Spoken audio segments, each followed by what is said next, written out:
shifting back to the M&A market, and again, the broader M&A market will also impact what we're seeing on the ESOP side as well here. But I think the point to make here is that the M&A market is still very much open, but it's not as forgiving as it has been in the past. And so strategics are often driving the strongest processes in the lower middle market. And that's really because they can underwrite the synergies that they could bring to the table. And I will say that's kind of led by private equity backed strategics as being probably the most aggressive with the least amount of closing risk associated with them. And so, not just from our perspective, when we're looking at transactions on the M&A side, especially on the sell side, evaluation is certainly the headline figure, but it's also the risk of getting it closed as well. And so, we've talked a lot about financing already, and so to the degree we can pull the financing risk off the table, it's going to make an offer that much more attractive. So, for example, if you've got a private equity backed strategic that's looking at a lower middle market target, and they don't have to go through a third party lender process to get that deal done, and instead they already have existing, either they're using cash on the balance sheet or existing debt lines to fund the transaction. Well, that's a lot less risky of a deal than a new platform investment by a private equity fund that's looking to raise the debt and then inject the equity capital into the deal to get it done and hopefully hit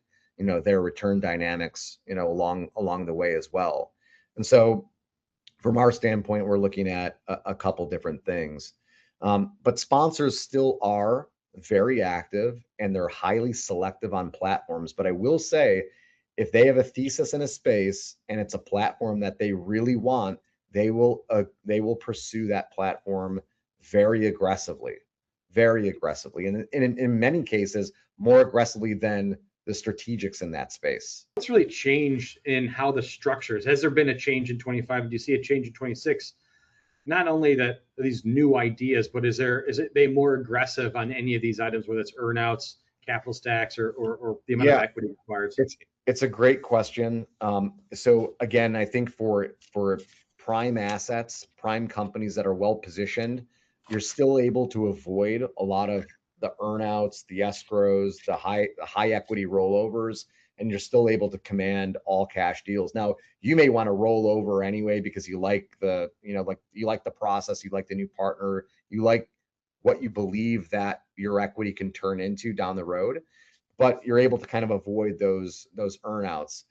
And again, maybe tier B, tier C type companies, you are seeing more structure come back into deals. So whether it is earnouts being a larger percentage of the total structure, or higher equity rolls, or both, we certainly are seeing that. And so especially with sponsor deals, they want everybody kind of rowing the boat together and kind of being there for it. And so creative capital stacks are becoming a little bit more normal, and structure is certainly bridging some of the conviction gaps that have been there as well.